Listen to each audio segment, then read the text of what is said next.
Welcome. The Ontario Elementary Social Studies Teachers Association would like to introduce you to the revised 2013 Ontario Social Studies History and Geography curriculum for grades 1 to 8. In this video, an overview of the key features of the revised curriculum will be given and how those features will assist teachers in planning for combined grades. Before taking a look at the revised social studies curriculum, it is important to develop a framework that will allow teachers of combined grades to make meaningful connections between the two grades. Teachers are familiar with the idea of differentiated instruction, where student success is maximized by differentiating the content being taught, differentiating the process of learning to take into consideration individual needs, and/or to differentiate the products produced by students to show evidence of learning. In a combined grades classroom, we do the reverse of differentiated instruction and look for commonalities between content, process, and product to allow for programming that meets the needs of students in both grades. Let's take a look at the content of the revised social studies curriculum to see how links between grades can be made.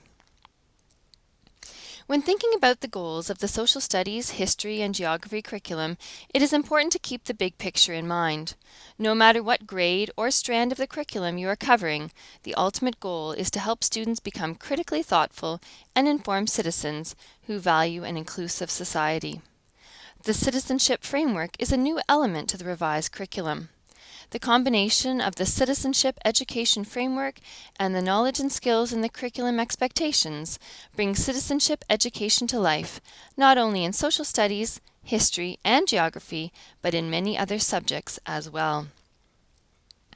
The units of study in the revised curriculum are what drive the development of the skills, knowledge, and habits of mind required to become productive and involved citizens. New to the revised curriculum is a handy overview of each unit that is an excellent starting point for looking for combined grades connections.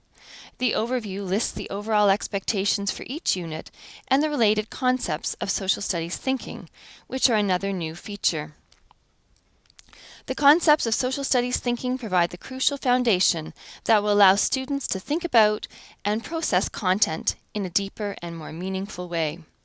The 6 concepts are significance, cause and consequence, continuity and change, patterns and trends, interrelationships, and perspective. The big ideas that are listed provide the context for the overall expectations and the concepts of disciplinary thinking that are related to them. The framing questions are overarching questions that will stimulate student thinking and help with the uncoverage of the key concepts and ideas in a unit. In a combined grade, the framing question can be analyzed and reworked to develop questions that will drive the learning for both grades. Finally, spatial skills for developing and using maps, charts, and graphs are listed.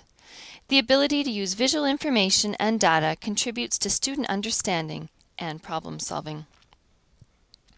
When looking at content for combined grades, teachers can put the overview pages side by side to look for connections. Similarities between overall expectations may exist, as might concepts of social studies thinking. In the grade 1 and 2 samples shown here, continuity and change, interrelationships, and significance are common thinking concepts in both grades. The big ideas and framing questions can also be examined to determine potential linkages between the units. Here, an examination of the framing questions for both grades might lead to a new, overarching question that can be used to frame the learning for both grades. The last column, spatial skills, relates to the processes required to produce, analyze, and interpret visual information in graphs and charts. Spatial skills partly relate to the content of social studies, but the learning of content is also closely linked to the processes of inquiry and disciplinary thinking that is emphasized in the revised social studies, history, and geography curriculum.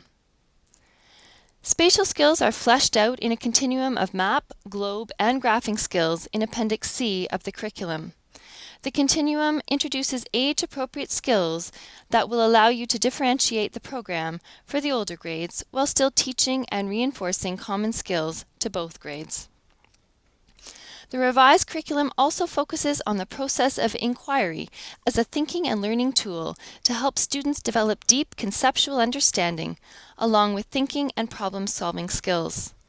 The process of inquiry, which includes formulating questions, gathering and organizing information, interpreting and analyzing information, evaluating and drawing conclusions, and communicating findings, is very similar to the process of inquiry found in science and technology and other subjects. Inquiry is inherent in all strands of the curriculum. It is important to be aware that inquiries will not always result in one right answer. Rather, to assess the effectiveness of their investigations, students must develop the ability to reflect on their work throughout the inquiry process. Such reflection requires the ability to develop criteria that can be used to evaluate the relevance of their questions, the accuracy and strength of their evidence, the depth and logic of their analysis, and the strength of the support for their interpretation and conclusion. Inquiry also makes it essential to integrate other subject areas such as literacy, numeracy, and the arts, as students use language and math to investigate and analyze information, and then convey their understanding in various formats. Using common formats or products to gather evidence of student learning in a combined grades classroom is an excellent way to find commonalities between grades. The inquiry process in social studies requires students to communicate both the process of inquiry that they undertook, as well as provide evidence of their learning. The ways in which evidence will be gathered, things students can write, say, or do, is a crucial decision that must be made early in a unit of study.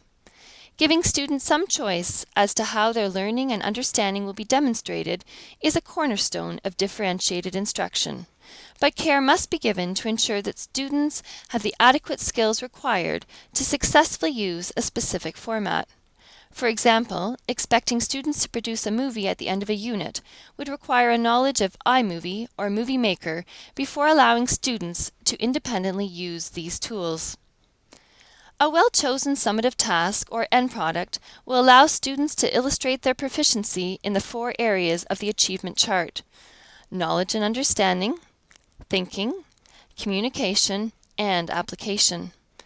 Having both grades in a combined grades class complete a similar type of summative product, but differentiating the content specific to each grade, will help the class focus on the common thinking skills, inquiry process, and spatial skills that are key features of the 2013 Revised Social Studies History and Geography curriculum.